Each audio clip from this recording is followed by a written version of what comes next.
Hey guys, what's up? Alex Scott here with Consordini.com. I wanted to do a really quick kind of vlog style video about one of the things that I get asked the most often by up and coming producers and engineers, and that is compression. What is compression? How do we use it?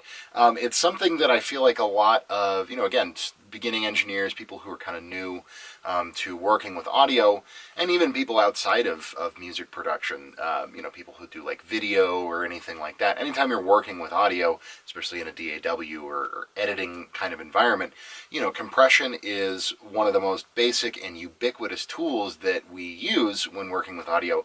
But I think a lot of people don't fully understand what it is, what it's really doing, what it's actively doing to your sound, and why and how they would want to use one.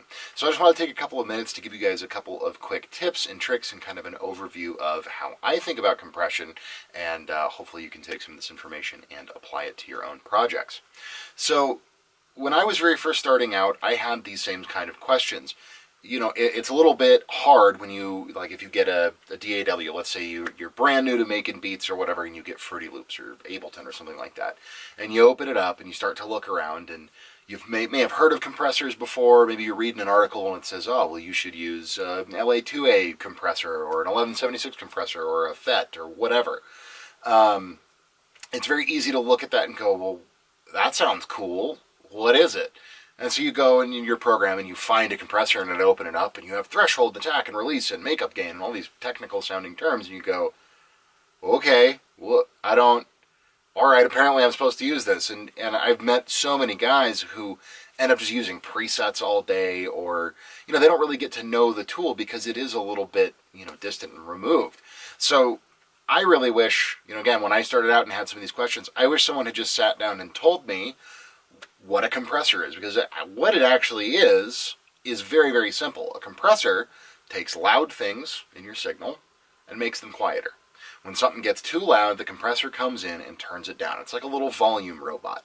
And you use these different controls like ratio and threshold and attack to tell the robot how you want it to turn things down.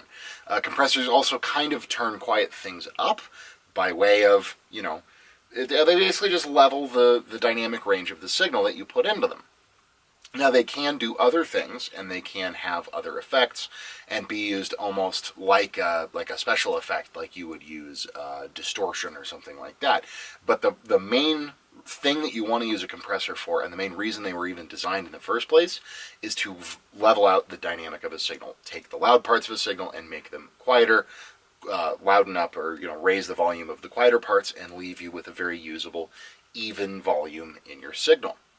So, just to go through the basic controls, you have your threshold, and this is for most compressors. Some compressors are a little bit different, but generally speaking, especially with plugins, you're going to have a threshold, and that threshold is basically telling the robot, your little volume robot, the compressor, how loud is too loud.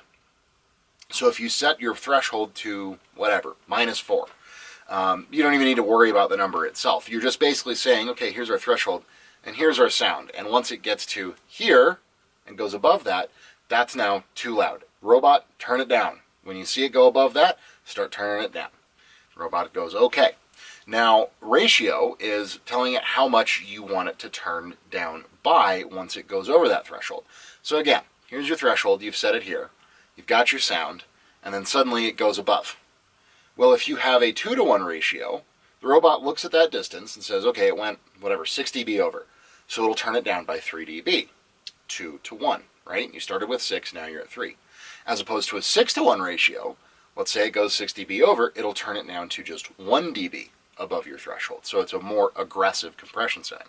And you can have ratios that go all the way up to infinite, where it will never, that threshold then just becomes a wall, and sound can never get louder than that when you have that kind of a setting. Now, that tends to sound very unnatural. We call that brick wall limiting, because limiters and compressors are essentially the same thing, but limiters are just much more aggressive. They don't allow anything to go over that threshold, or they don't allow it to go over by very much, as opposed to a compressor, which when it goes over that threshold, it just, it helps to tame the volume of your signal. So then you have attack and release, which attack and release are just basically how fast is your little volume robot going to turn it down when it sees it go over the threshold. And then, once the sound goes back beneath the threshold, release is how fast is the robot going to turn the volume back to normal, right? Because as soon as the sound goes over the threshold, the robot's going to turn it down, but then the sound might drop below again, and it's not hitting the threshold anymore, and then it'll need to turn your robot will need to turn the volume back up. And attack and release, in practical terms, you really use to control the attack sounds of your sound. So like if you have a drum kit, right? You know, those are all very fast sounds. You hit a snare drum and it goes, ka! It's a very hard start to the sound. So if you need to control the volume of that, you're going to need to use a faster attack. You're going to need to tell your volume robot, okay, be on the lookout. This really loud thing's going to happen and you have to react to it very quickly. As opposed to a slower attack is, you know, maybe it hits that snare drum and the robot kind of goes, oh, it happened, I need to turn it down now. So you would use slower attack settings for situations where you want to preserve your attack transient, right? So like in an acoustic guitar maybe, where you've got some strumming going on. You want to let that strum get through there, but maybe you're trying to control buzz, or maybe you're trying to control some other part of the sound where it's getting, you know, you hit the strum and then the sound might swell more than you want it to. You would use a slower attack to let the strum make it through, and then only compress what happens after the strum, okay? Same thing with the release. How quick do you want your volume robot to turn it back up after it's gone over the threshold? Well, that can depend. Sometimes you want your robot to sit there and ride the whole thing, the whole time, and never really let go, which would be a much slower release, right? He's never letting go of the thing. Whereas a really fast release, again, with the example of a snare drum, as you're hitting that snare and it goes over the threshold, and then it's immediately, because a snare drum is a very short sound, ka! Very short sound, it's going to go boom, it's going to spike over the threshold and then drop down. And if you want to capture more of that room sound of your snare drum, for instance, that robot, you know, you're going to tell him, oh, just, you know, very fast release. Turn it back up to normal volume, quit compressing it very quickly, so that then we can get the full ambience of the room. Now, compressors definitely have more features than that, but those are the basic four that you're going to see on pretty much any unit: threshold, ratio, attack, and release. And hopefully, now that I've gone over each of them, you understand how to use it a little bit better. But in conclusion, it's really just about listening. It's about thinking about what you're trying to do with your sound. I see a lot of guys who compress unnecessarily. They use lots and lots of compression without really a good reason to, just because they feel like they should. And, you know, you should listen to your sound and say, well, do I want to give it that crazy, crushed, compressed sound? Okay, use a compressor.